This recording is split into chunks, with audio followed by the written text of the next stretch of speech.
मनी आज करता आज करता लड़की कहे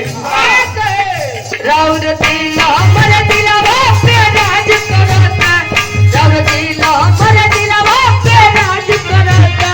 राजा पायल उतार दो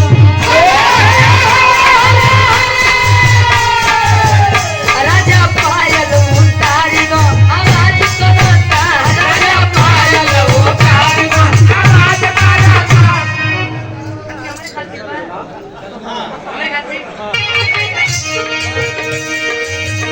बड़ा झरले बारू काजर मरले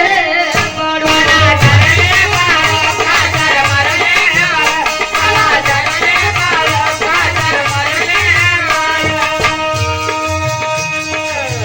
धर्मेंद्र भैया बात सुन लेना हम कोई देखी जाता है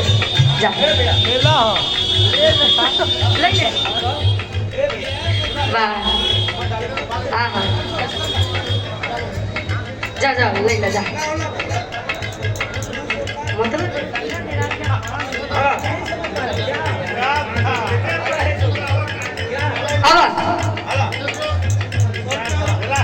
जा जा पूछ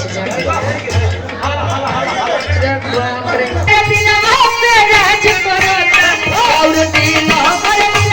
पे राज करता राजा पायल उतार दो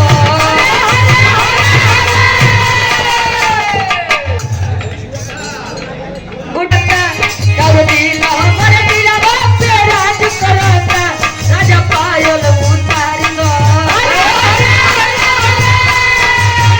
राजा पायल उतार दो आवाज करता राजा पायल उतार दो आवाज करता आवाज करता राजा पायल भोजपुरी अदा म्यूजिक ये मलिकार साहब बड़ा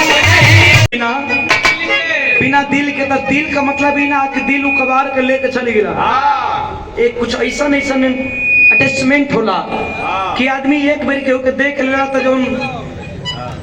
और रहे का खाए का सुते का जो स्थिति होला उच्चतमन में आदमी व्याकुल हो जाला तो वो बात रहला कि आदमी जेकरा से मिल के गई बा अगर भक्त भगवान से मिले तो वही में आदमी खो जाला प्रेमी प्रेमिका से मिल ले तो वही में आदमी खो जाला निस्वार्थ भाव प्यार होना चाहिए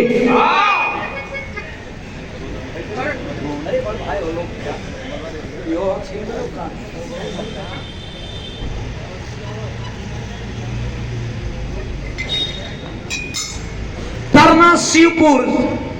बुढ़ऊ बाबा तरना शिवपुर श्री छोटे लाल यादव जी अभिभावक गार्जियन जी के द्वारा शानदार 200 रुपया पुरस्कार चरणों में कोट को प्रणाम बहुत बहुत दिल से धन्यवाद बा आशीर्वाद की कामना था जिंदगी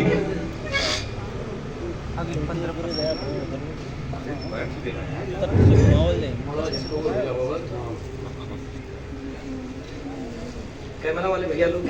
भाई लोग घूमन ना ले लो कोई गजब हैं तो कितना सुगर सुगर लगा पंकुल जहाँ तक एक के बैठ कहूँ आप लोग को परिचय और हाँ आपको खींच लो रवा सबके परिचय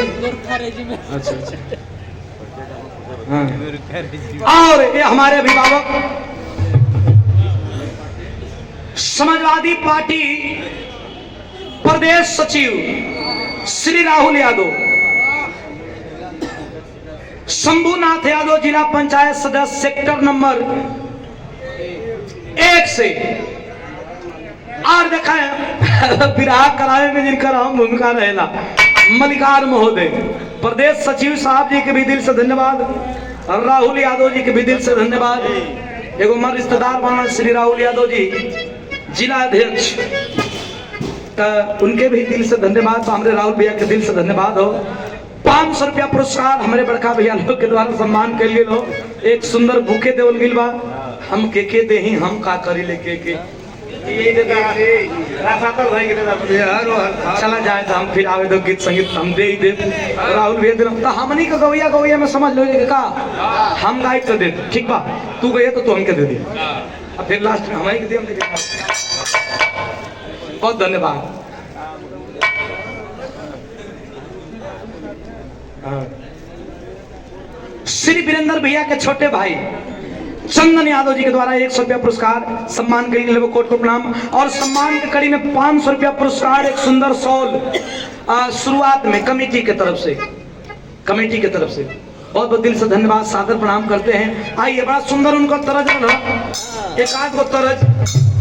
तनी हरो से बजा ला जो मार्केट का एकदम ताजा तरज हो। हम ऐसा तरज सुनाओ थे तजे ना एकरा पर कुल बजलो हम कुल एकरा पर कुल बाज गिल और जौना गीत का नाम है राजा रंगबाज। तनी आवत मास्टर एकदम रंगबाजी से आवता।